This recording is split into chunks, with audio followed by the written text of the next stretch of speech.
Welcome to the DLLS Rangers Weekly Podcast, now part of the All City Network. Hit the subscribe button for YouTube and also become a DLLS diehard at www.alldlls.com. Now here's Jeff and John. Hey everybody, welcome to the DLLS Rangers Weekly Podcast. This is episode number 14. Today, MLB Pipeline's Jim Callis is going to join us to talk about minor league, what's going on in the minor leagues. Obviously, the Rule 5 draft just happened. Yeah. We've also talked about some Rangers minor leaguers that got traded, who there. I also want to have some fun with him. He had a couple lists he did a few years ago. See if there's any updates on that. We'll talk to Jim in a little bit when he's ready to jump on here. Let's get into some Ranger stuff. Hey, hit the subscribe button down below there. Go to at DLLS, or you can go to DLLS_sports for the other YouTube channel where you can get your Rangers, Mavericks, Cowboys. Obviously, you can get the Stars. You can get TCU. All of that. I mean, All City Sports has got a channel on here that you need to subscribe also to and hit the like buttons. It just does nothing but help us. So hit the like buttons, hit the subscribe buttons. Join us. Become a, what do they call it? A diehard, a sports diehard. It's fun. Sorry, I'm the weekly guy. So you saw us out at the winter meetings. Yeah. Or saw y'all out at the winter meetings. It was fun out there. I got to go out there the one day. Hey, shout out real quick. I am going to shout out to my daughter. All right. So my daughter was the Big Springs Elementary Teacher of the Year. Nice. Which was really cool. Very good. And she won that award yesterday. And you're proud of your children when they do things. Molly, Henry, I mean, they things. You see your kids do things and you're like, wow, they're really good at this. My son's an actor in college, and I saw him in a play when he was younger, and I went, wow, he's pretty good at this. Yeah. My other son's really good at robotics and all of that. Yesterday, I saw her do a feat that I thought, no wonder she's getting honored for this. So imagine 2 classrooms of kindergartners came together where we surprised them. So there's 45 and 6-year-olds in one room. Yeah. Can you imagine how loud that can get? Oh, yeah. Especially when her parents and brothers and sisters, strangers are in the room. They all come in the room carrying balloons and signs and all of that. Yeah. They go absolutely nuts. She's crying. She's excited. She's won Teacher of the Year. And she's trying to talk to us, and they're all being extremely loud. And I kid you not, she turned around and she went, macaroni and cheese. And all 40 went, everybody freeze. And then she went, gosh. This is big people talk, so we zip it, lock it, and all of them went, and put it in your pocket, and they all shut up. And my jaw was in my lap, and I went, no wonder she won this. I remember coaching T-ball, and I couldn't get 15 T-ball players to sit in a circle. Right. Practice. So that was pretty impressive. Allie, I love you, babe. I love you. Mom and I are so proud of you, and congratulations on that. We got to get into some baseball stuff. Hey, a lot of things happened during the winter meetings, and the Rangers, I tell you what, you guys have talked about this. We'll hit on it again for any of you that don't watch the Daily Show. The Rangers they're not effing around, man. Yeah, they're pretty serious, I think. And it's not surprising if you've paid attention to their last few off seasons. It's been very targeted stuff, done kind of quietly, although there was a little noise with Evaldi just because he was a pretty premier free agent. But they go get their guy. They target him, and then they go and say, all right, we want you, all this, that, and the other. And as long as they don't have a lot of competition, or even if they do, in Evaldi's case, they get it done. Higgy was one. Yeah, right off the bat with Gashioka, and then Jake Berger. There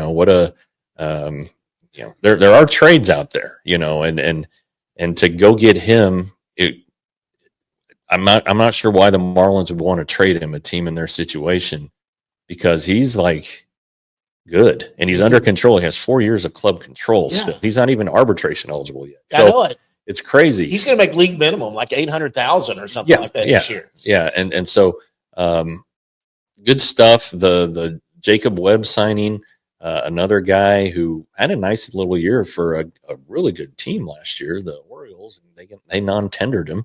He's 31. I don't know if that had anything to do with it, but all of a sudden you get this guy who wanted to be with the Rangers and potentially even is reflected in his contract, a 1 year, $1.25 million deal. Man, that's pretty affordable. It's going to allow the Rangers to save some money and apply it elsewhere. You hope if you're a Rangers fan, and I think the Rangers themselves hope that it goes to a bigger name, a high leverage guy in the bullpen. So sure, it's hard to say anything other than the winter meetings was a huge success for the Rangers. Yep. Of course, you don't want to win the Rangers in the winter meetings. Winning the winter meetings means nothing. The Rangers have done it in the past, right, and it hasn't worked out all that great. Sure. So it's still an ongoing process, but they got off to a great start, no question about it. With the three acquisitions at the winter meetings, right. So let me tell you something. There's been some other speculation out there.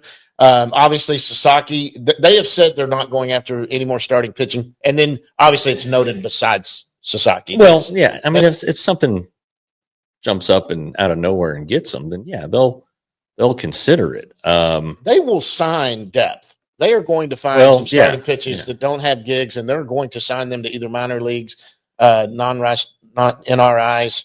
They do that every year. Right. Every team does that. Every team does that. So they will find some guys that maybe they don't have a pitcher ready from AA to be in AAA, and some guys with some big league experience that will be probably be starting pitchers in AAA. Yeah. Well, I think that's what a lot of people thought Jose Urena was last year, and he turned into a nice piece. Very, very, not just a nice piece. I mean, he was vital at one point. Yep. He was critical to the success. And, I think that there are always deals like that, and the Rangers will have to, do it because, behind Leiter and Rocker, who, they're on the prospect list. So they're still, they're still on that cusp of the major leagues, even though I think we fully expect Rocker to be in the rotation. Sure. There's not a lot of depth behind them. I thought it was big. We don't need to get into this with Jim Callis, but it was a big deal that Dane Acker didn't get selected, I thought. He's suddenly a big part of their depth. He's going to be at AAA Round Rock. And, if you've watched the Rangers the last few years, they always need a guy, and they usually need him pretty early. So right. I think that, Acker will be a nice depth piece. Toyota will move up. I think he'll start out as a starter. I know he's 102, and yep. It plays well in short stints, and eventually that could be where he is, maybe after the trade deadline, if the Rangers are in contention or don't need him to start before then. You could see him kind of slide into the bullpen, a la Neftali Feliz, right. Just adding this big arm out of nowhere, and it just blows guys away. So, again, that's down the road, but the bullpen is always going to be an evolving thing. The rotation, the Rangers really probably have 8 starters right now. A couple more are going to end up in the bullpen.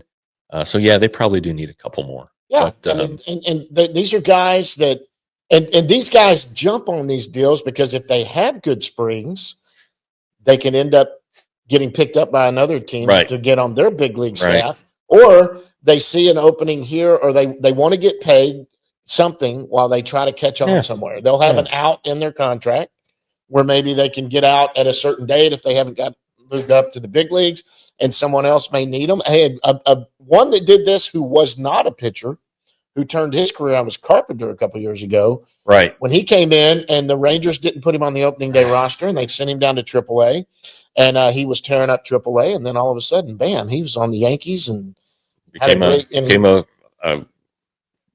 full hero for about a month, and then he got hurt. Yep. He was at the winter meetings. He's still trying to find a job.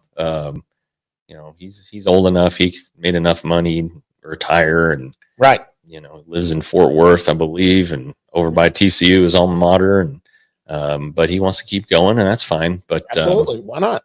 Anyway, you're right. There are success stories like that every year in baseball. And Jankowski, he did it for the Rangers. Yeah. Jankowski would have been in the minor leagues if Leody Taveras hadn't been hurt. Yep. So I got to ask you this: how much sleep did you get? I got a lot more sleep than I normally get. Let me say this, guys, the guy that's working hard or whatever, the Jake Berger trade came down at about 11 o'clock at night. Yeah, I was in bed. And I I didn't know. I knew that. I wasn't asleep. I'd just gotten into bed. I knew you weren't asleep because I texted Jeff because I didn't know if he'd seen it. And if he was asleep, I wanted him to wake up to a text that said, hey, the Rangers just traded for Jake Berger. And I texted you. And before you even returned the text, which you did pretty quickly, you retweeted that breaking news with, I just want to go to sleep. Yeah, it's true. And then you tweeted me back and go, yeah, I saw that. Yeah. And so I was like, he is still going. And I didn't know if you were at the, I was not at the hotel. I was at home. And, I always get sick during the winter meetings. Doesn't matter where they are. I always get a cold. And so I wasn't feeling great. And I was just tired. Those colds will take it out of you. And so, but yeah, I mean, that's the nature of the winter meetings. Normally, I would have been at a hotel, probably in the lobby drinking beer. So with the winter meetings being a home game, it kept me saved me some calories and maybe some headaches the next morning. But it's, I would rather be out of town because I felt a little detached. I mean, the first night going home, I felt guilty driving home. It's like, I really should still be there, Yeah. But I waited out the Eovaldi news on Tuesday because I had a good feeling something was going to happen, and it did. And then I was like, all right, that's good enough for me. Boy, John and I hit it straight on the head. Rads and I, we were sitting there at the Rule 5 draft. Yeah. Not the Rule 5, when they were doing draft the lottery. And we were sitting back there at the back, and we're just sitting there kind of shooting the shit, having fun.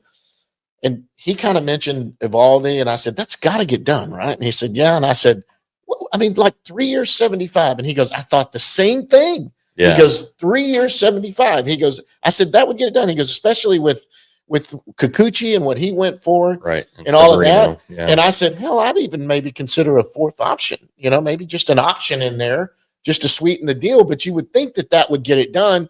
And hey, Rads, you're my bud, because I had all that equipment. Mm-hmm. He let me go to his car and he took me over to my car. So we were sitting there shooting, and we got in our cars, went separate ways. And I kid you not, we weren't 30 minutes down the road. And all of a sudden, 3 years, 75. And I was like, holy crap. Yeah. I thought 72 would have gotten it done. And the way John Heyman tweeted out the details of the contract last night after it became official, and, it's 18 million this year, but there's a signing bonus. 6,000, right? 6 million. 6. I mean, 6. Yeah, but it's over. I think it's over 2 years. So, I think that's less of a hit on the luxury tax. So that's there are ways to get some flexibility in there, and Rangers are trying everything. And again, they took a swing at Max Fried. So and pretty big swing too, from what it looks like. Yeah, well, and that was going to be. I think that was a unique situation where. It had, it would have been two guys that they really liked, and if it worked, great, and if not, you still get the one guy. Yeah. And then you still feel good about what you have in the rotation. They would have backed off probably from Evo if they had gotten Max. I don't think so. I think they would. I think they were trying to sign them both. Okay. All right. Well, that's great. Yeah. Hey, I saw a proposal. So MLB came out with the 5 most likely trades of guys that are still available that might be on the trade market. Yeah. You see that today? I did not. They had one for the Rangers. Okay. Pretty intriguing. Devin Williams to the Rangers for Jack Leiter, straight up. That's interesting. But at that point you're taking away from your depth. Now that doesn't mean that it doesn't mean that it has to happen right this second.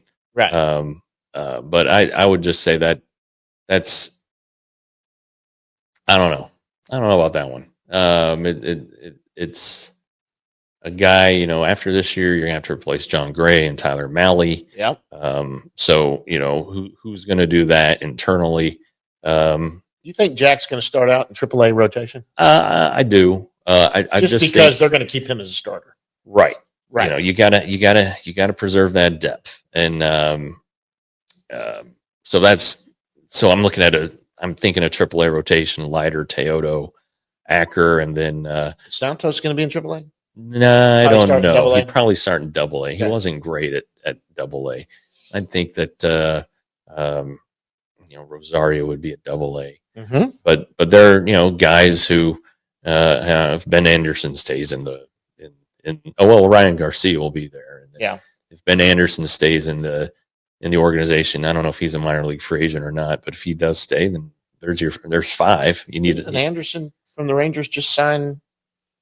Grant Wolfram signed with the Brewers. Okay. Did he get a big league deal? No, he did not. So anyway, there's some things to do and still to do for the Rangers. I don't know about that trade. Now, I wouldn't be surprised if Nathaniel Lowe ends up getting traded.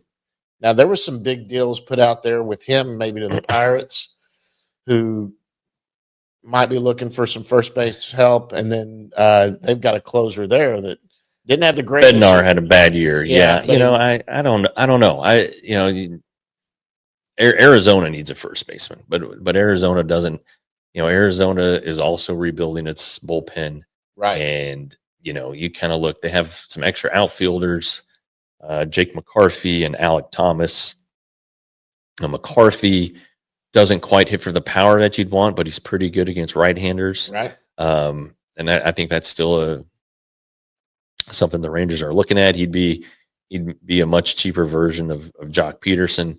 Who could still be somebody they look at. I mean, I'm sure they're looking at him. I just think that it's going to take a lot. There aren't a lot of Jock Petersons out there. A lot of batters like him. So he's going to have a pretty big market, and I don't think that's the priority right now. If you have, let's say you have $15 million a year to give to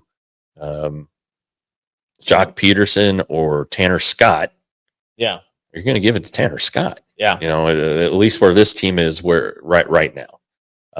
We'll see what happens. And I really think that something will happen here before the new year, maybe even before Christmas. Well, you were on board with, you thought maybe Conforto would be somebody that could come here and then he got signed. Right. That's kind of a deal where if you're up against the Dodgers, you're probably not going to win. Yeah. And just because they're the Dodgers. Well, we got to talk about the Dodgers, and we got to talk about the reason you even say that is because of the Sasaki, the press conference with his agent, who kind of intimated, and you've talked about this with Abby and John, about he might be more inclined for a little bit of a soft landing, he called it. I guess the media really Japanese, and not the American. You deal with the Japanese American media, and you love them. You're like buddies, they're all fantastic and great guys. But you were talking about more with, but apparently the media over there can be pretty relentless. Well,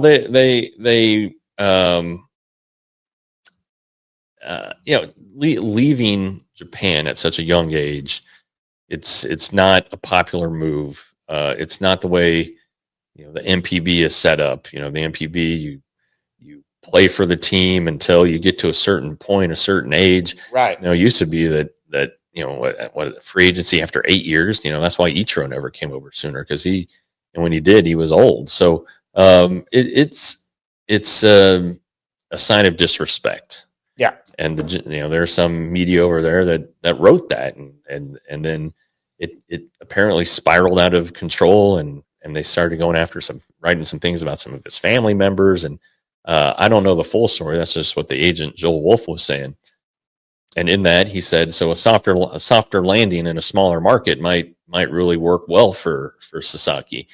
And doesn't necessarily mean that's what happens, but it certainly, if you want to hear that, if you're the Rangers. Now, look, the Rangers are one of the top 5 media markets out there, but our media is different. Yeah. And I've said this all along, and I saw at the All-Star break more than anything. World Series, everybody's, but at the All-Star break, when you have all the players from every team in town and all the media that comes with them, there is a huge difference at who's standing in front of the Yankees players and who's standing in front of the Rangers or the Pirates or whatever. And there's 35 guys standing around one guy's locker. And whereas, normally I would say this in the Dallas media, the beat writers, there's basically you and a couple others that are there every day. And then there's TV and radio guys. And then I'm there for every series, one game or whatever, but I'm not beat writer and all of that. These guys come after a game, and on a weeknight, they may not have 7 to 8 people there. in front of them. Sure. And then during the weekend, it might get up to 10. Well, and it depends on, if the Stars and the Mavs are in the playoffs, well, the TVs are there. Yeah. Once training camp starts for the Cowboys, things thin out pretty quickly on the TV front. Radio people rarely come. There's just they don't. And this isn't a shot at them because they have their own hours of their own jobs, but the hard line. Yeah. Back in its heyday, they were never in the clubhouse. No. I see some ticket people every once in a while, but they're just getting sound. They're getting sound, and then they shoot it back over. Right. They're like me. They're kind of in the background. They're not asking questions. They're getting your guys' reactions, and they're sending it out. So anyway, and we have our market has some columnists who will write some things that can get a little contentious, but from a beat writer perspective, we really are kind of like true beat writers. Yeah. We report the news first. We might slide in something cheeky on occasion, but we back it up with quotes, and numbers and things like that. We don't just take pot shots at people. Sure. And we sure as hell don't care about their families. I mean, I hope everybody has a wonderful home life and all that stuff, but Absolutely. that stuff doesn't matter to us. It's fun to talk to to the guys who've just had babies and who are getting married and stuff like that. But, if somebody's getting a divorce and he says, yeah, this divorce is killing me, that's never happened in my time on the beat. Right. Then yeah, okay. Maybe it comes up, but this other stuff, it just doesn't, it just doesn't play with us. And, you got to have a relationship with these guys to get the stuff you need during the season. Yeah. I mean, you're reporting every game, so you've got a story every night about games and what's going on and what happens almost every night. Beat writers, you guys have nights off or do whatever, but to get what you want out of these guys, you can't be burning them. Well, and I don't know what clubhouse access is like in Japan. The MLB media has a remarkable, the writers have just a remarkable relationship. It used to be that they spent all the time before the game clubhouse. At one point, some of the Rangers beat writers in the 70s would shag batting practice. Yeah. And then just go take a shower at the old ballpark and come up to the press box. But they wouldn't get there till like 5. I get there at freaking 1:30 or 2, for a 7:00 game. It's changed a little bit. Right. Old beat writers, they used to travel with the team. Yeah. All on the same plane. Yeah. So they had deals with the media outlets. You'd have relationships there. Now in Japan, I don't know if they have the great clubhouse access. Sasaki is such a big star. I don't know if they can go in there and walk up to his locker every day and ask him questions. Maybe they can, maybe they can't. I don't know. The United States, that's going to be the case. Him not speaking English is going to create quite a barrier, and he will be protected. Because there will be Japanese media there, of course. And the Rangers, as was the case with Yu Darvish, they set his availabilities before a start, after the start. Right. If he was, if an injury came up or something he had to address to the media, then they would do that. But like Ohtani, they didn't even do that. And a lot of it is driven by the agent, Nez Balello, who really takes care of Ohtani. And by taking care of him, means shielding him from the rest of us. Yeah. It's an ongoing issue and has been for years with the guys who cover Ohtani from Japan. They have issues with it. Yeah, I think the Rangers ran a pretty good playbook thanks to John Blake, who had Daisuke Matsuzaka in the Red Sox and then came over back to the Rangers a couple years before they got Darvish, and it was like clockwork. John did a great job with that. He knew exactly what to do. All the Japanese media knew him too. So it's going to be, John's retired, but Rich has the playbook. So, if this happens, we're really going pretty far down the road here, but the Rangers are confident that they're going to get an interview, at least get in there and be able to make their presentation. Sure. And I think they like their chances if they do that. So I've been saying on our show and on the Daily Show that Chris Young's the wild card here. He's the X factor, if you will. He unlike any other GM out there, he's the only one who is a major league starting pitcher. Right.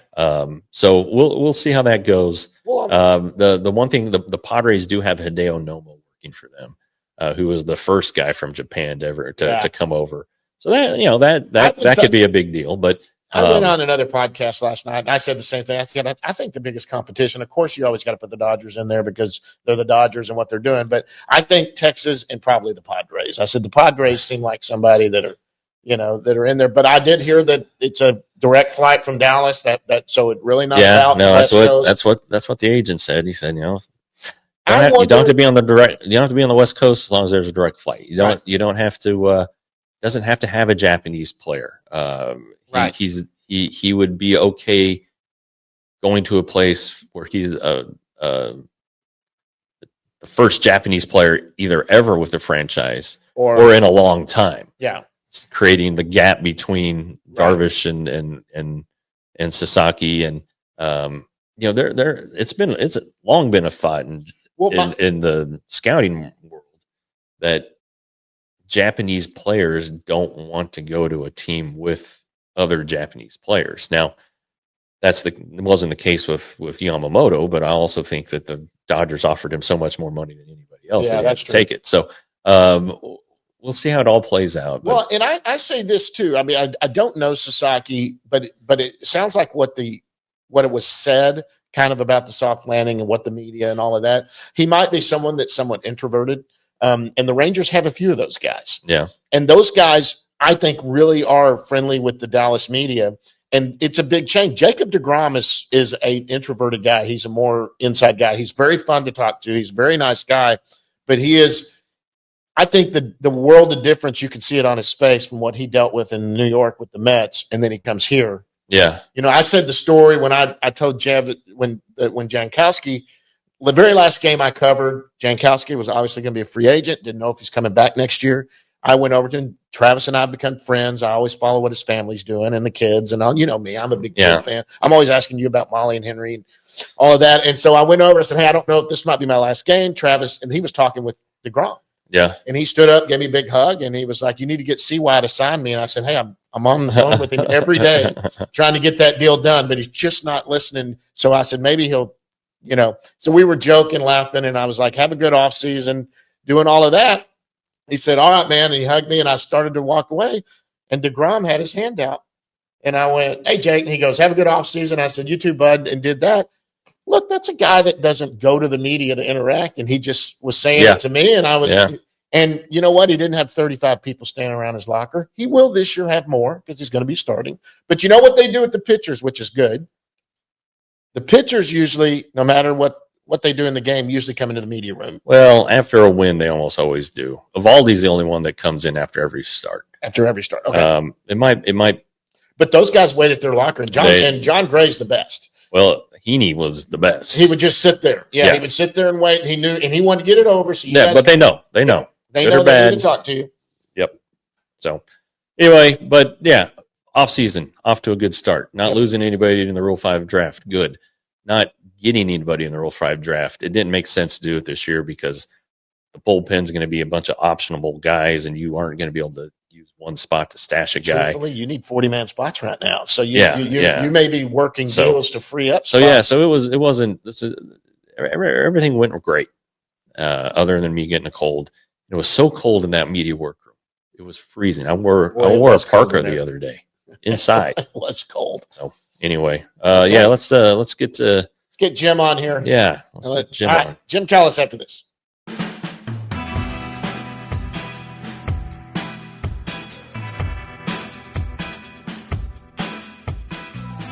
All right, guys, and joining us right now from MLB.com and MLB Pipeline, it's our buddy Jim Callis, who came on a couple years ago. We meant to get him last year, but busy. The Rangers did something strange between the time we talked to you and then they won a World Series, and it kind of just ruined schedules for everybody after that. What's going on, man?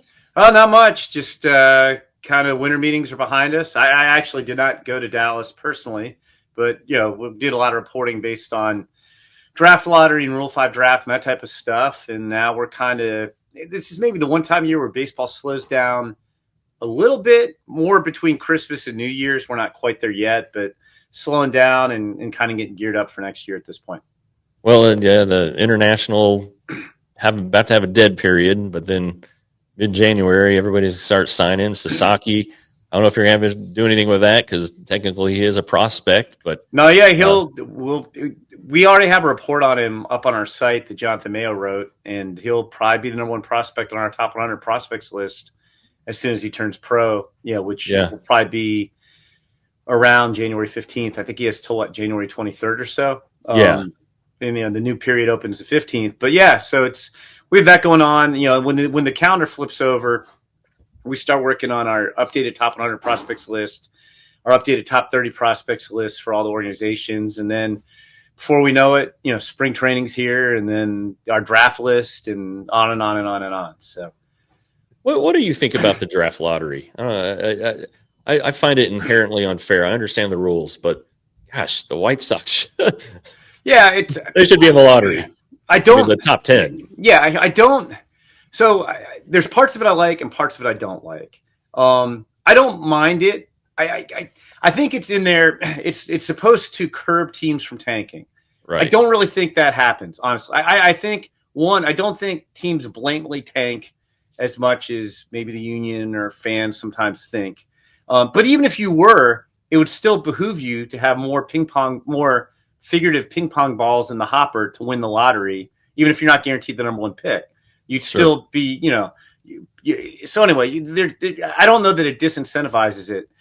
I don't mind. I think it's interesting. Other leagues have lotteries. I do like that. If you are look, I don't think teams tank, but I think there have been instances where towards the end of a season, teams have known, okay, we're out of it. Let's kind of get in position for the best draft pick we can. So I don't mind it from that standpoint. I don't like you just point out, the White Sox won the lottery. They divide the teams into those who pay into revenue sharing and those who receive revenue sharing. If you pay into revenue sharing, you can only have a lottery pick, which is considered a top 6 pick, 1 year, and then you can't pick higher than 10th. And if you're a revenue sharing recipient, you can't get a lottery pick more than 2 years in a row. But here's the problem, and we can look at this year's draft as an example. You mentioned the White Sox. The White Sox were awful last year, but they were not trying to tank. They were just bad on their own merits. They were awful. And the thing is, I'll use quotes here, they won the lottery the year before. They moved backwards. They should have had the number 4 pick if there wasn't a lottery, and they wound up with the number 5 pick. But that's considered winning the lottery, so they're not eligible. You can look at the A's. I don't know that the A's are tanking so much as ownership just doesn't spend. I think they got a lot of bright baseball people there, know what they're doing, and are kind of handicapped by the ownership situation. The A's in 2023, which was a great draft for the Rangers, because the Rangers moved up to number 3 in the lottery and got Wyatt Langford. The A's had one of the worst records in baseball. The top 3 teams the worst 3 teams all have an equal chance at the number 1 pick. And instead of getting the number 1 pick, the A's wound up with the number 6 pick in a draft where people thought there were 5 clear-cut talents who all could have been number 1. So they won the lottery that year, but they didn't really win it. That wasn't. I don't think that's a win. And then last year, same situation. They were in line, as good odds as anybody, to have number 1 pick, and they moved backwards to number 4. So they moved backwards 2 years in a row, but they won the lottery, so they can't pick higher than 11th. So I've said, one, I don't think it should count as moving. I don't think it should count as winning the lottery if you move backwards. Or maybe you should get a 1 year reprieve. If you move backwards but get a lottery pick, then you can pick again in the lottery the following year. I was doing another podcast and with a guy named Joe Doyle, and Joe suggested, why are the teams picking 10th? Why can't they pick 7th? Why wouldn't they just get the top non-lottery pick? I don't mind that either. Instead of saying they can't pick higher than 10th, let them pick 7th. I have no issue with it. Yeah. So anyway, I don't mind the lottery as a whole, but I don't think it's completely fair. I don't like the penalties if you win the lottery, especially when you aren't really winning. Those would be the adjustments I would make. Yeah. Well, I mean, the guys who in the real lottery who get 5 numbers, they don't, they don't win the lottery. That's basically like finishing in the top 6. There's no top 6. You got to have all the 6 numbers. If you finish first, you win the lottery. That's just kind of. No, exactly. Yeah. So let's get into the Rangers system. One that you cover. I guess they started out last year because they had Langford and Carter. They were top 5. Then those guys end up graduating from prospect status. Then the kind of falls back, but then boom, here comes Kumar Rocker, here comes Alejandro Rosario.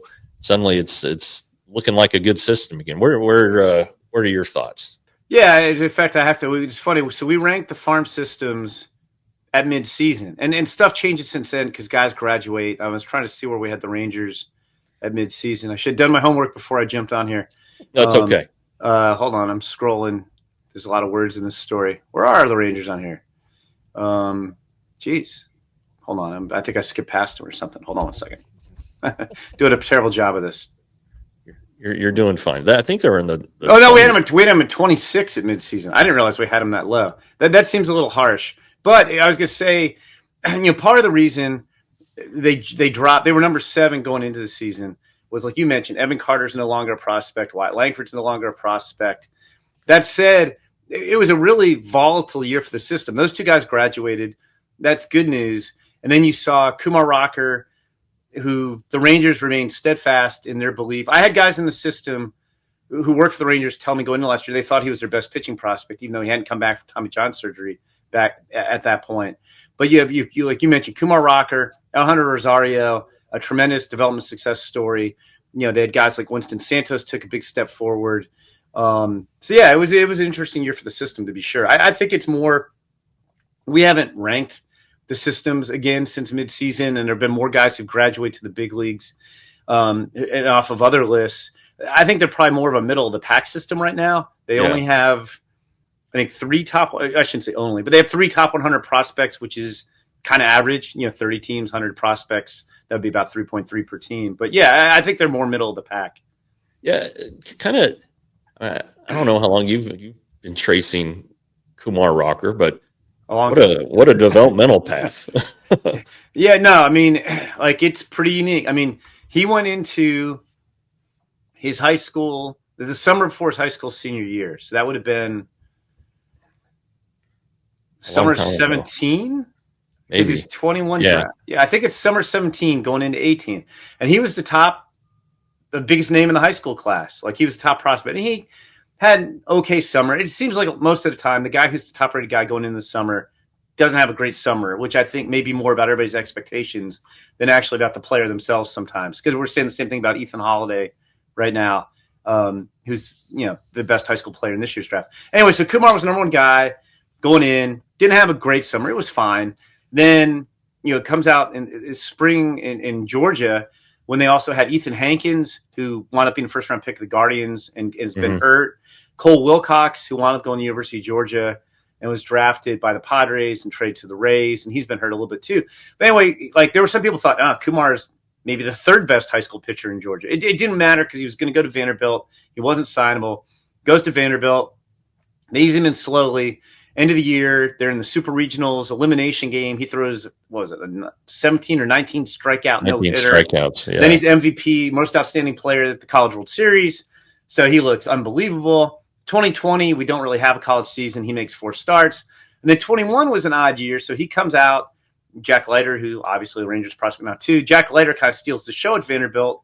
Kumar's velocity fluctuates some during the spring, which, to be honest, is not uncommon for college players. There are some ups and downs.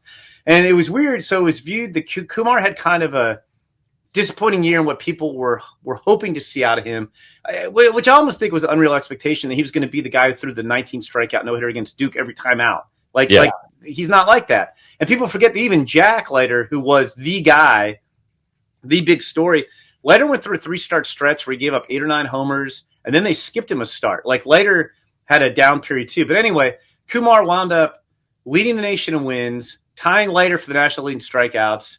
He pitched a short rest in Omaha, which Leiter was not going to do. And I'm not knocking Jack, but like, Kumar took the ball on short rest, loses the championship game in Mississippi State. And people are like, I don't know what to make of Kumar. And then, we thought, okay, he's gone through the development cycle. But no, we were only beginning, because the Mets take him 10th overall. So he dropped a little bit lower than expected, agrees to a $6 million bonus. Then he fails a physical, and nobody really knows why. Like I heard shoulder and elbow, which was true. And then, it was crazy. So Scott Boras, who's very good at his job, very good agent, is like, oh, he's healthy. We don't know what this is. Well, unbeknownst to anybody, a month later, Kumar has shoulder surgery, which was kept secret. We don't fight about it. Like, to clean up some stuff. Well, but between you and me, like, I don't remember Kumar pitching anywhere in August. So, like, I don't know why he needed that shoulder surgery if he was perfectly healthy. But anyway, he has shoulder surgery that nobody knows about for months. Goes and pitches an independent ball, comes back quickly from it, pitches an indie ball, and it's kind of a showcase situation. And then I don't know about you guys, we probably talked about it. Like I was shocked the Rangers took him at number 3. I didn't see that coming. I don't think anybody in baseball saw it coming. It was kind of a combo deal to where they could get Brock Porter in the 4th round. I think you had to wait like 100 picks to get him. And Brock Porter's career has been crazy too. Right. And so they get Kumar, and so it's like very interesting. And then in the fall league, we didn't talk last year. In the fall league, Kumar looked terrible. He looked awful. His slider was good. His slider's always good. His fastball did not have life. His arm slot was low. I guess this was 2 years ago. There's so much with Kumar. His arm slot was low. And it looked like kind of the arm slot of a guy who was hurt, perhaps. And there was no movement on the fastball. He couldn't command it. So he either couldn't throw a fastball for strikes, or when he did, it got whacked. And so if you saw Kumar, I guess that was 22 in the fall league, you would have said, this guy's a slider. He's going to have to be a slider-happy reliever. I mean, you weren't judging him. You were going to go obviously see more, but he did not look good. So then he comes back at 23, and he looks really good at the beginning of the season. He's got the command back, the arm slots up, all this stuff's going on. I don't know if I've told you guys this story before. So we update our top 100 list during the season. If a guy graduates off of service time or at-bats or innings, we'll take him off the top 100 list, put a new guy on. We're going to add Kumar to the top 100 prospects list. And we usually wait till the guy officially graduates off. And one of the guys on our production staff jumped the gun by like 2 or 3 hours and put Kumar on the top 100 prospects list. 45 minutes later, Kennedy Landry for us tweets, Kumar needs Tommy John surgery. So we took him back off the list. We took him back because it's like, that obviously, so anyway, so now it's like, man, Kumar's had shoulder surgery. He's had Tommy John surgery. What are we going to do with this guy? And as you guys know, at the end of last year, toward the end of last season, middle of last season, goes to rookie ball. Stuff looks good. He's throwing some walks, but he goes to basically full season ball, and he's untouchable. Right. Stuff looks as good as it's ever been. Again, short stints, and then he surfaces in the big leagues at the end of the year. So that was probably a very long-winded answer, but yeah, I mean, like I think it's funny. I mean, I think him and Alejandro Rosario in most years would be the obvious choice for most pleasant development in the farm system, and they had both happen at the same time. Yeah. Rosario's great. His story's great. Single parent in Miami, and really didn't have great numbers at Miami. And I guess that's being kind. He had a 6.53 ERA in 3 seasons in Miami. He was always a guy who, even as a high school kid, big name guy. Everybody knew who he was. He reclassified into the 2020 draft, which wound up being a short draft because of the pandemic. So he went unsigned because they couldn't buy him away from Miami. And he went to Miami and he wasn't very good. And, basically the Rangers, I mean, sometimes these things sound easier than they are because, I mean, you can't it doesn't always work this well with everybody, but they basically made some changes with his delivery. He tended to open up early and guys saw the ball. He already had some natural deceptions. He's got a low release height and a flat approach angle.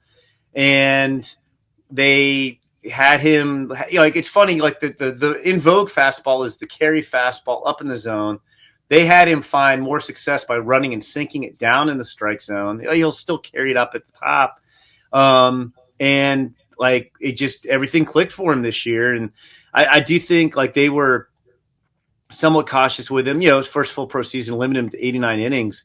Yeah. If he continues to pitch this year like he did in 2024, then he's going to be one of the best pitching prospects in baseball. And I think he flies under the radar a little bit because he didn't pitch enough to kind of qualify for the minor league lead in any of the rate categories. But all his rate numbers, ERA, strikeout rate, that type of stuff, walk rate are excellent. But he just kind of flew under the radar, I think, because he wasn't a first-round pick. And he didn't officially lead the minors in anything, but he was spectacular. Yeah. Hey, in the trade that the Rangers just made for Jake Berger, the three guys, Vargas, Mendoza, and Acosta, go to the Marlins. Which one of those three do the Marlins need to be? Hey, this is the guy. Watch this guy. Who of those do you think has the biggest upside? I think it's actually they're all kind of comparable. I guess upside, I'd say Vargas, because I think Vargas has got the most power. Like, they're all interesting, and they're all they come with pluses and minuses. Vargas and Acosta, I don't think either one of them is necessarily a shortstop at the big league level. I think they're probably better as second basemen or utility men. I think Vargas has some power. We'll see how much he hits. I think Acosta, kind of had his, like he was a much ballyhooed international guy when they signed him. Right. He was, and got hurt. Thoracic outlet syndrome his first year, and then didn't hit for 2 years. It bounced back nicely this year, but I still think it's hit over power. I think he's an average shortstop. You probably want better than that at the big league level. And then, Mendoza is interesting. He, but it's a below average fastball. It's a below average fastball with a solid slider and a plus changeup, and he can really pitch. And like that profile tends to do really well in the lower minors where guys aren't used to people being able to command quality secondary pitches, but you have to kind of see. So I think they're all kind of mid-tier depth type prospects. I don't necessarily think any of those guys is going to come back. And 3 years from now, the Rangers fans are going to be like, oh my gosh, I can't believe we gave up Pedro Vargas for Jake Berger. No, I mean, I don't mean even that as a knock on him. I just think if you're being realistic, Mendoza has a chance to be a number 5 starter, but there's a lot of risk to get there because it's a below average fastball. And Vargas and Acosta are probably more utility guys than everyday players. Yeah, and if you could package 3 of those guys and get a guy who's going to be your DH and be, hit what? I mean, I think Jake Berger's kind of a one-tool guy. Not much of a defender, doesn't hit for high average, doesn't walk, but he hits home runs. He's a useful player, but he's got his own limitations too. But I mean, you're trying to contend. Like, I just don't think Vargas or Acosta. I mean, looking at the Rangers. I mean, I know Seager's 30, Semion's 34, but like those guys weren't going to be in the lineup anytime soon. Exactly. And if they were, it was going to be as utility. I mean, we saw like neither of those guys is as good as Thomas Saggese, who they traded the year before to get Jordan Montgomery from the Cardinals. And like I said, Mendoza is interesting, but he's like a finesse lefty who hasn't proven really much. I think he's made a couple starts above low A. So sure. I'd make that trade every day. I don't think they're going to regret any of that. And like I said, if I'm the Marlins and I'm rebuilding, I don't need to pay Jake Berger as he gets arbitration eligible. But like they didn't. I thought it was the trade. I thought it was a good trade for the Rangers because I really don't think they gave up anybody who you project is like a regular at the big league level. Yeah. Right now, without the update, you guys have Sebastian Walcott as the top guy with the Rangers, then Rocker, then Rosario. Does Walcott? You just said Corey Seager's 30. It seems like Walcott is not going to be able to play shortstop, but it seems like he did okay playing shortstop. Yeah, he's one of those guys I describe as it's probably. He's so big. He's 6'4". He's listed at 190. I mean, he's probably going to be 6'4", like 6'4", 220 by the time he's done. And if that happens, he's probably more of an average runner. I mean, the reasons you can give for him not playing shortstop are all the reasons people gave for why Corey Seager wasn't going to last at shortstop in the long run. So maybe he can. I mean, he's got a really good arm, and like the arm, makes up for some quickness. I think when all is said and done, Walcott probably has average range at shortstop. Although, I don't know, does Corey Seager have more than average range at shortstop? No. And he's got well above average arm strength. So I think it's more of a case of, well, with these guys, a lot of times I think most teams want a better than average defender at shortstop. Sure. But if Sebastian Walcott's hitting 30 home runs a year, like maybe you trade a little defense for offense. I mean, the thing is, if he doesn't stick it short, he profiles really well at third. Mm-hmm. Who knows how who knows what the team's going to look like. I mean, maybe we have a situation, I'm just spitballing here, where, Walcott's 2 years away And by that point, maybe Corey Seager slides over to second base or something, or Walcott plays third and Josh Young moves somewhere. It's not gonna. The thing is about Walcott, he doesn't have to stick at shortstop to have a lot of value. It's not like he's an average hitter with 15 homer power, so the shortstop's a big component. I mean, this is a guy who could be like a 30 homer, 20 steal. I might even be selling him a little bit short because the Rangers have moved him super aggressively. Like, they've moved him as aggressively as the Padres have moved Ethan Salas, and he's handled it a lot better. Like, he hit much better in high A this year than Salas did. And I mean, it was only 5 games in Double A, but he went up to Double A and he raked for a week at the end of the season. So, he's pretty. I don't even think he's 19 yet, is he? No, not till March. March 14th. Yeah, great kid. We talked to him a few times. He's been on with us. What a great kid. Yeah, he might be a top 5 or 10 prospect in baseball next year if he continues on this development path. Because I don't think. I mean, I know you guys know, but like, fans may not realize to play in high A at age 18 the whole season and be a good offensive player at that level, that's crazy. And I think, he's only 18. He's going to get stronger. He hit a bunch of doubles. I think 10 homers last year. I'm sorry, 11 homers, but 34 doubles. Those doubles are going to start turning into homers. He's going to get stronger. Like I said, he's 18 years old. This guy, like Sebastian Walcott, should be a high school player if he was born in the U.S. Yep. And if he were a high school player, I mentioned Ethan Holiday, I think, earlier. I mean, he's kind of a similar offensive player to Ethan Holiday, but he's more athletic. He's faster and he has a stronger arm. So, like, I think you could argue Sebastian Walcott. I mean, I'll bet the Rangers would agree if you asked the Rangers. Sebastian Walcott might be the top prospect in this year's draft. I think he would be if he were in this year's draft. That's crazy. And he's already played in high A at age 18. So you take away his first 6 weeks, and he was unbelievable at high A. Yeah, he got better. Yeah, exactly. He adjusted. He just shot like a cannon. It was nuts. Yeah, I think it's going to be interesting to see where he ranks at the end of the season. Like I said, I could very easily, especially when you consider all the guys who, if you look at the top of our list, it's a lot of guys who are going to graduate to the big leagues. Yeah, like he very well could be a top 5 or 10 prospect in baseball by the end of this season. Wow.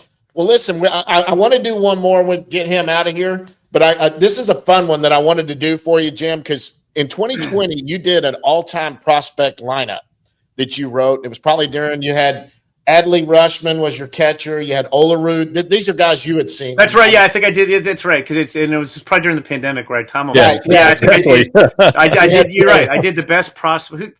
I probably have to put Paul Skeens on there now. I was going to say, so I was going to say Adley Rushman at catcher. You had Olerud as first baseman, Johan Moncada as the second baseman, Guerrero Jr. at third base, A-Rod at shortstop, Griffey in the outfield, Trout in the outfield, Jones in the outfield, and you had Harper as your DH. And then your starting pitchers were Strasburg, Pryor, McDonald, Beckett, and Brian Taylor. So I was wondering. Oh, wow. Yeah. Still the best lefty a lot of guys have ever seen. Like, I mean, he's still up there. Yeah. It's still talk about him, yeah. So my question would be, and you said it, and you answered it for me. Was there anybody recently that might take on that list? And I would think Skeens might be that guy. You said the best overall prospect you had ever seen was Alex Rodriguez. And I don't think that'll ever change. Yeah, Skeens would definitely go on there because I think I did a story in 23 when Skeens was at LSU about, and I talked to a bunch of people about how he and Strasburg were the best pitching prospects pretty much of the draft era. You could call them 1 and 1A. So I guess I have to bump Ben McDonald or Josh Beckett off that list, which would be tough. So you have that. But like it would be tough. I'm trying to think like, Moncada hasn't had the big league career people would hope. Like he still was like super tooled up second baseman. We'll see. Maybe Travis Bazzano will pass him in my estimation, but I wouldn't do that yet. But no, I just don't think I'm ever going to see a better prospect. If I see a better prospect than A-Rod, it's going to be pretty exciting because I just remember, and then, A-Rod was like pre-internet, pre-video, pre-social media. But I remember talking to Roger Younglord, who was a longtime scouting director with the Mariners. He drafted Griffey also. And Roger was not Mr. Hyperbole at all. And we used to, when I was at Baseball America, I think they still do. And we did these draft report cards where you have best hitter, best power hitter, best fielder, best runner, and like, best infield arm or whatever. And like for the Mariners, it was like A-Rod, like 7 or 8 A-Rod. Like I don't think I'd ever had a guy who was that many categories. And the funny thing was, that was year Lou Piniella wanted the Mariners to draft, who were starting to contend, Darren Dreifert, because he could help them immediately. Oh, geez. Yeah, he pushed for it, and Yogward pushed back, and they took A-Rod. And I remember asking young Roger, I was like, man, Alex Rodriguez, and I knew he was good. He would been the number 1 overall pick, but I was like, he just sounds kind of ridiculously talented. And I said, like, who's he remind you of? And Roger said, and Roger was Mr. non-hyperbole. He wasn't, boosting guys up. He said a more athletic Cal Ripken Jr. And it was like, A-Rod, at the time, you don't want to throw out 70s and 80s on high school kids, but you probably would have gone plus hit, plus power, plus you probably would have gone 6s across the board on him, and that would have been light. Like looking back, it reminds me, I didn't count when I was doing this guy, and Ohtani hadn't kind of full blown up as full Ohtani, I guess, by 2020 when I wrote this. And I don't count him as a prospect per se. We count him as a prospect because he did under our definition, but he was a big leaguer, a Japanese big leaguer when he came over. Right. But I remember I had to write up a report on Ohtani, a scouting report, so we'd have it ready to go as soon as he signed. We could pop him on the top 100 and pop him on whatever team he took. And I went, and so I wrote my report, and I talked to people, and I always try to be cognizant of you don't want to go too crazy and have it sound ridiculous. But like I wrote this Ohtani scouting report. I just called it up. And it was funny is I had him as like people were on him a little bit more as a pitcher, as a hitter. I went on the 20-80 scouting scale where 50 is average. I went 80 fastball, 65 slider, 50 curve, 65 splitter, 50 changeup, 50 control, overall 70. Okay, he's probably been a 70 pitcher, but for a hitter, I went 50 hits, 70 power, 65 run, 80 arm, 50 field, 60 overall. And I was light. That report looks ridiculous. That's like one of the most generous reports I've ever written on a guy. Again, it was a little different because he was a big, Japanese big leaguer. Yeah. But still, I was like, when I wrote, I remember thinking, like, man, this report sounds absurd. And it was light, and it was kind of the same thing with A-Rod. Like, I just don't. And A-Rod, aside from his excursions into performance-enhancing drugs. But, in terms of his performance, A-Rod was everything. A-Rod, I think he was better than he was. A-Rod was in the big leagues at 19.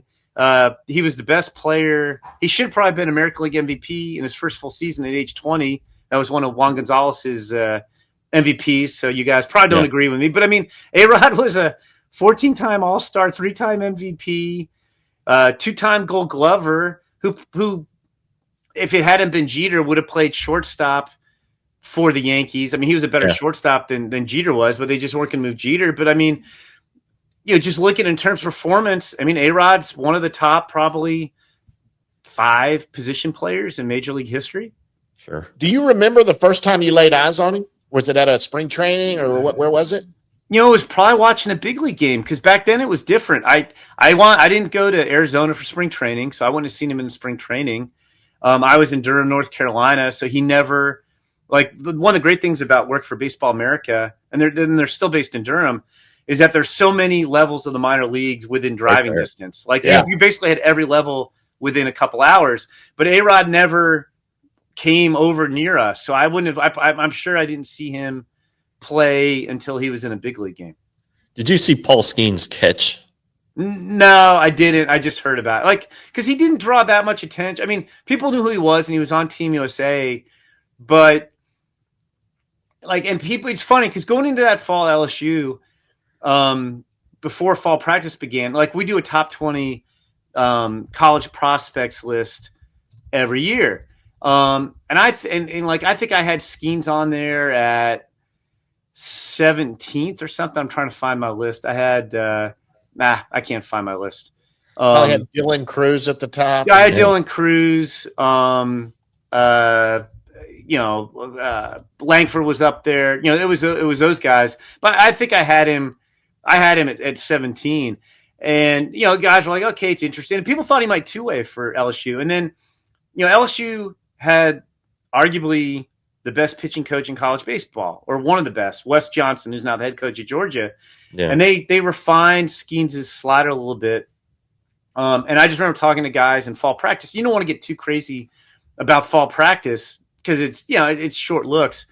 But Scott and I were talking to were like, this guy is one of the best pitchers I've ever seen. Like, and I remember we moved him up to number 4 on our overall top 100. And I remember asking guys, I remember talking to Jay Johnson, their coach, that summer after they'd won the College World Series, about how did Skeens ever agitate to like get to hit? Because he hit, the ball carries at Air Force, but I think he hit 20 homers at Air Force. And he's like, oh, all the time. But like, he's like, we knew what we had. Like, we weren't going to risk it. But like, people like Scout said, like if Skeens had been in LSU's lineup, he probably would have hit 25 homers that year. Crazy. Yeah. Yes, because he's such a beast. But Paul Skeens. Like, so I didn't get to see. I didn't see Strasburg until he got to the big leagues. Because again, I saw him on TV, but like I don't know that I'll ever see a guy in person. I mean, if I see a better pitching prospect than Paul Skeens or a better hitting prospect than Alex Rodriguez, that guy's going to be pretty good. That's going to be a good guy. I saw Strasburg before he became Steven Strasburg at San Diego State. Yeah, he was just. He didn't do anything great. He didn't even pitch that much in the tournament. Yeah. I saw him pitching, and then was he a freshman? Might have been it might have been a sophomore. He kind of popped as a sophomore, like his freshman year. He freshman, was. People knew who he was as a high school kid in California, but he's kind of fat. I mean, he was fat. He was out of shape. And so basically, the first fall, like they had him run a lot, and he vomited a lot. Like he just was he had terrible conditioning. Like he'll talk about it. Like when Tony Gwynn was running the program, and I think Rusty Filter was the pitching coach. But they once he got his body in shape, then he just took off. Like as a sophomore, he was predominant, and then as a junior. Yep. Yeah, and both of those guys, him and Pryor, both just the injuries as when they got to the big leagues derailed. I remember them coming out of college, watching them pitch in college. They were amazing. Pryor was unbelievable also coming out. So those were good names, and then it doesn't mean because they didn't have good big league that they weren't good prospects. Right. Well, you know what the thing was? Both those guys, this was interesting. So Paul Skeens came up, and I got to see his second game in the big leagues. I watched his first game. He pitched against Cubs in Pittsburgh. I live in Chicago, so I went to the second game at Wrigley Field. And that was a day he threw 6 no-hit innings, was getting squeezed by the umpire. It was crazy. They had like 11 missed calls that should have been strikes. Right. He struck out like 11 in 6 innings and walked a guy that he should have struck out. And I remember people asking me, did you think he was going to be this good this quick at the big league level? Skeens? And I thought about it. I was like, I hadn't put this together, but I was like, yeah, we should have seen this coming, because the only 2 pitchers I've seen in 30-plus years I've been covering it who were as good as Paul Skeens, what you just mentioned, were Mark Pryor and Steven Strasburg. And both those guys, the day they set foot in the big leagues, were as good as any big league pitcher. Right. Yep. Like people don't forget, Pryor pitched about the equivalent of 3 full big league seasons over 6 because he was hurt. But like he was great. He could have very easily won the Cy Young Award in his first full season in the big leagues. Yep. And it was the same thing with Strasburg. Like Strasburg blew out later that summer, but Strasburg was struck out 14 in a game. Strasburg came up and was just blowing guys away. And I was like, yeah, I'm thinking about it.